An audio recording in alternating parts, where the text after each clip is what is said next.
Well, Mark New found out more about how the equity crowdfunding option works when he spoke with Indiegogo's co-founder, Slava Rubin.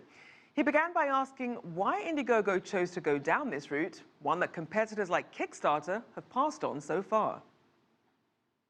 We're really excited because when we came up with this idea in 2006, we launched in January 2008, we always wanted to allow for people to invest in these ideas, but because of regulatory limitations, we didn't do that right away. We were able to help pass some rules in 2012, and finally those rules got implemented this year, and now we're launching with equity crowdfunding, which is super exciting. What does it allow an investor to do, and what does the business get out of it? Yeah, so traditionally on Indiegogo, people would give money because they know the person, or they donate money, or they would want a product in return. They would never be able to invest. Now on Indiegogo, you can actually give money, and as part of that, you get a financial potential return. So you can give $1 and get $5 back, which is huge.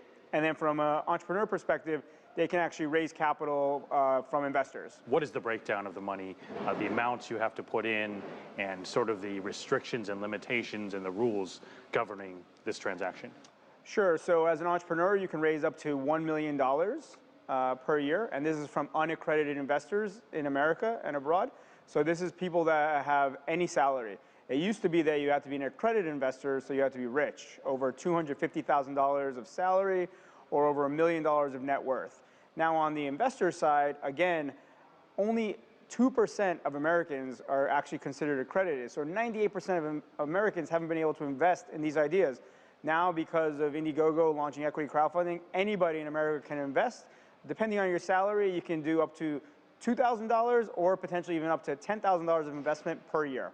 What type of business would choose to do this? Well, I'm somebody that wants to list my project or my business. What am I weighing in my mind? So it's super early. We launched equity crowdfunding in mid-November, so not too long ago. So far we've launched 4 companies, and all 4 have already hit their target. On purpose, all 4 are completely different. Access to capital is really difficult and one of the most important things for an entrepreneur. So I look at this as a new tool in the tool belt of options. So there's bootstrapping, there's credit cards, there's loans, there's government, there's VC, and now there's equity crowdfunding. I think they should explore their various options, and equity crowdfunding is a great way to get the customers or your investors involved in the upside. It sounds like you just want to give more options, but at this point, it's hard to tell how it all shapes out. It's sort of an experiment right now, right? Absolutely. It's totally an experiment. It's very much in the ethos of Indiegogo, which is we like to start small, think big, and iterate quickly. So we like to innovate. Very similarly, we used to have just campaigns on Indiegogo, and people would say after 30 or 60 days when the campaign was over, they would say, I wish I could still buy that product, or the campaign owner would say, I wish I could still stay open.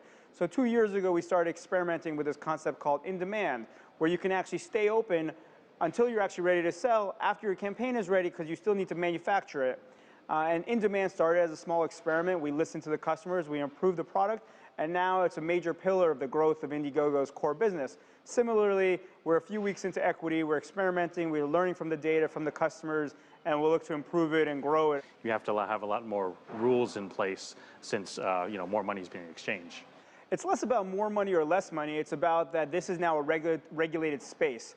So absolutely, because it's a regulated space, we need to make sure everything is on the up and up in terms of integrity, compliance, all the right protocols, and we made sure to be able to have incredible experience behind us as part of a partnership with microventures, so we're able to get all the right regulatory in place, the right diligence, and making sure we're treating the customers the best way possible.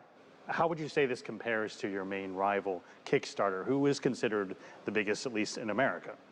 Well, I'm not really sure in terms of them, what they're doing day to day, but I know that for Indiegogo, we're focused on equity and innovation. I think they're sticking to their knitting in terms of their core stuff around creators and creative projects. We really are trying to empower the entrepreneurs, bring them from idea all the way through the life cycle, through partnerships, helping them with manufacturing, with shipping and other ideas, all the way to the end here where they're selling and potentially raising equity investment. So we're really helping the entrepreneurs from beginning through the end, all the way through the life cycle. And for the crowdfunding equity campaign, so far we just have 4. Are there a lot in the pipeline that are going to try this? Yeah, we have many companies in the pipeline. As soon as we launched, we right away got hundreds of inquiries of people wanting to be posted. We're now going through the diligence process and identifying when the next batch of companies will be posted.